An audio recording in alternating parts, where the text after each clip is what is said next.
Assalamualaikum warahmatullahi wabarakatuh. Perkenalkan, nama saya Barbio Mailadina Navalita dengan NIM 21091201045. Dengan ini saya akan mempresentasikan tentang analisis perencanaan kinerja dan pengukuran kinerja studi kasus Pengadilan Negeri Gianyar kelas 1B untuk memenuhi mata kuliah Manajemen Kinerja Organisasi Publik B1. Untuk yang pertama ada visi dan misi dari Pengadilan Negeri Gianyar kelas 1B, yang dimana visi dari Pengadilan Negeri Gianyar kelas 1B ini yaitu terwujudnya Pengadilan Negeri Gianyar yang agung. Misinya ada 4. Yang pertama ada menjaga kemandirian Pengadilan Negeri Gianyar. Yang kedua memberikan pelayanan hukum yang berkeadilan kepada pencari keadilan. Yang ketiga meningkatkan kualitas kepemimpinan Pengadilan Negeri Gianyar. Dan yang terakhir ada meningkatkan kredibilitas dan transparansi Pengadilan Negeri Gianyar.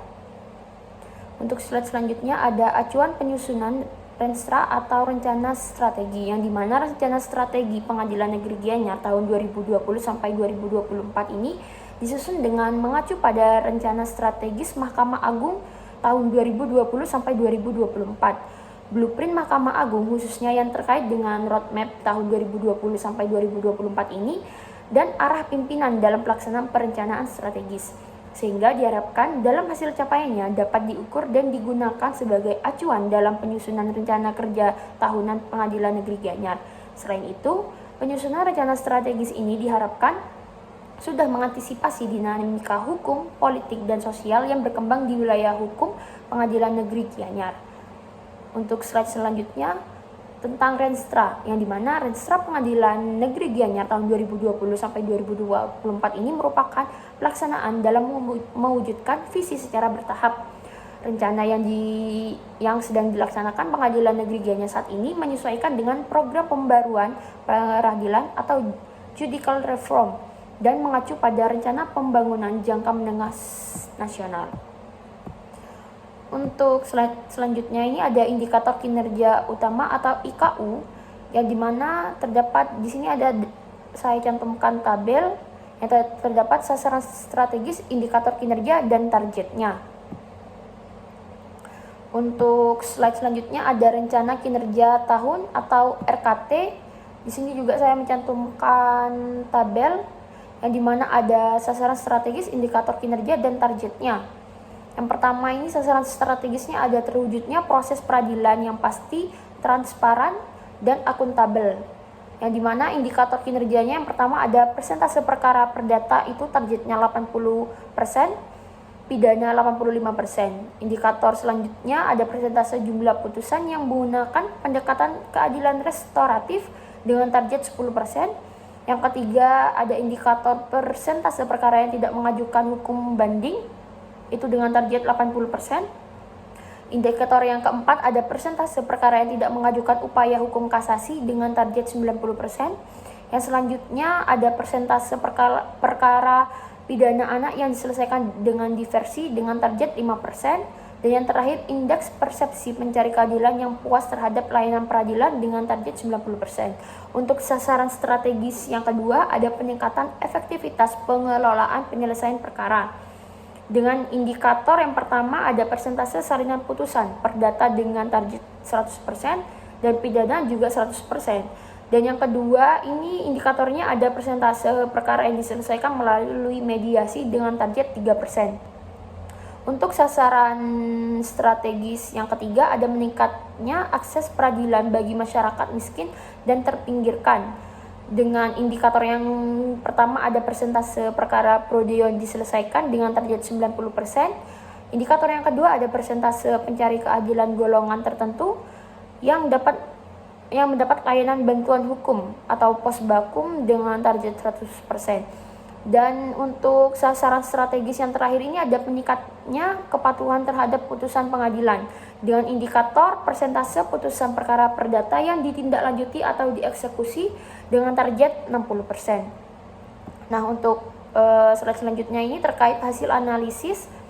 Yang pertama itu pada RKT tahun 2025 ini terdapat 4 sasaran strategis yang sama dengan Renstra, yaitu yang pertama tuh ada terwujudnya proses peradilan yang pasti, transparan, dan akuntabel. Yang kedua, peningkatan efektivitas pengelolaan penyelesaian perkara. Yang ketiga, ada meningkatnya akses peradilan bagi masyarakat miskin dan terpinggirkan. Dan yang keempat ini ada meningkatnya kepatuhan terhadap putusan pengadilan. Namun terdapat satu sasaran strategis dalam Renstra yang tidak tercantum dalam RKT, yaitu terwujudnya pelaksanaan dukungan manajemen guna meningkatkan pelayanan pengadilan.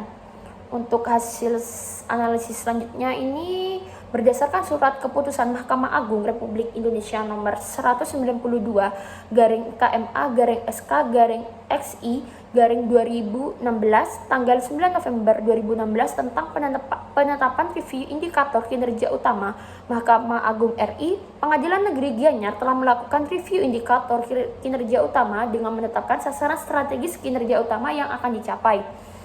Untuk yang kedua, ada penyusunan rencana strategis Mahkamah Agung periode tahun 2020 sampai 2024 ini disesuaikan dengan isu-isu strategis di lingkungan Mahkamah Agung RI dan Pengadilan Negeri Gianyar serta arah kebijakan pimpinan Mahkamah Agung yang memiliki indikator kinerja yang valid dan dapat dipergunakan untuk mengukur kinerja serta pengendalian pelaksanaan program.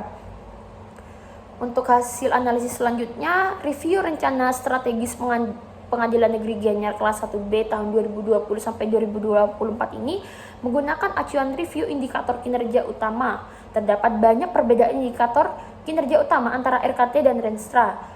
Berikut keterangan mengapa IKU yang tidak tercantum dalam RKT itu ada. Yang pertama ini indikator kinerja dihilangkan sesuai SK Sekma nomor 173/SEK/I/2022. Yang kedua, ada indikator kinerja yang dikoreksi sesuai SK Sekma nomor 173/SEK/I/2022. Yang ketiga, ada indikator kinerja yang tidak dipergunakan karena tidak terdapat anggaran pada DIPA Pengadilan Negeri Gianyar. Untuk yang terakhir, ada sasaran strategis dan indikator kinerja tambahan Pengadilan Negeri Gianyar. Dan untuk analisis yang terakhir, ada IKU yang telah tercantum dalam RKT sudah sesuai dengan SOP Pengadilan Negeri Gianyar. Dengan IKU yang telah ditetapkan tadi, diharapkan mampu mewujudkan 4 tujuan pada rencana strategis tahun 2020 sampai 2024 Pengadilan Negeri Gianyar, yaitu yang pertama, terwujudnya kepercayaan masyarakat terhadap sistem peradilan. Yang kedua, terwujudnya penyederhanaan proses penanganan perkara melalui pemanfaatan teknologi informasi. Yang ketiga, terwujudnya peningkatan akses peradilan bagi masyarakat miskin dan terpinggirkan. Dan yang terakhir, ada terwujudnya layanan prima bagi masyarakat pencari keadilan. Nah, untuk slide yang terakhir ini tentang implementasinya. Berikut terdapat sasaran indikator kinerja, rata-rata pencapaian, dan kategori keberhasilan.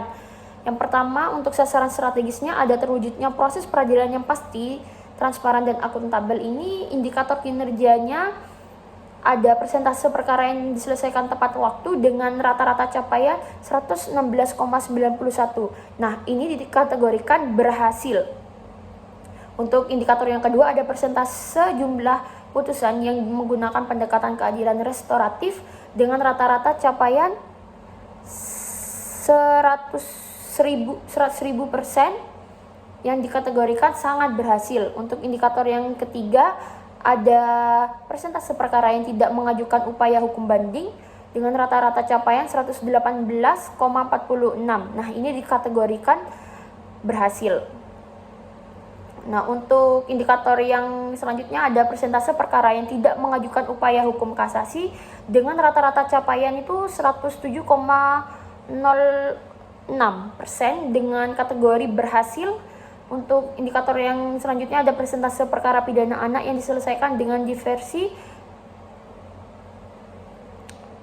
rata-rata capaiannya N/A atau dikategorikan tidak berhasil.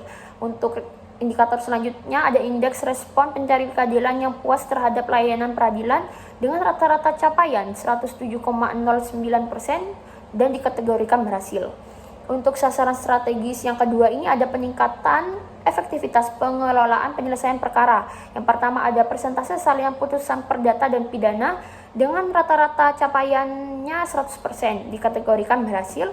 Untuk indikator yang kedua ada persentase perkara yang diselesaikan melalui mediasi dengan rata-rata capaian yaitu 208,33% yang dikategorikan sangat berhasil.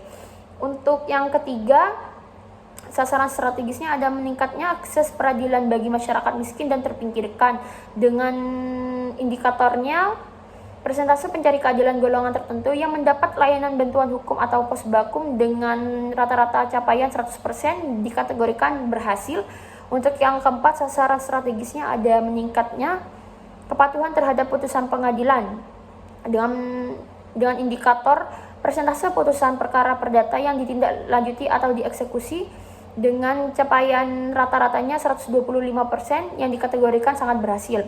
Dan yang terakhir, sasaran strategisnya ada terwujudnya pelaksanaan dukungan manajemen guna peningkatan pelayanan pengadilan dengan indikatornya persentase pelaksanaan pemberian dukungan manajemen di bidang teknis administrasi organisasi keuangan, sumber daya manusia, dan sarana prasarana dengan capaian rata-ratanya itu 108,26% dan ini dikategorikan berhasil. Sekian presentasi dari saya, kurang lebihnya mohon maaf. Terima kasih. Wassalamualaikum warahmatullahi wabarakatuh.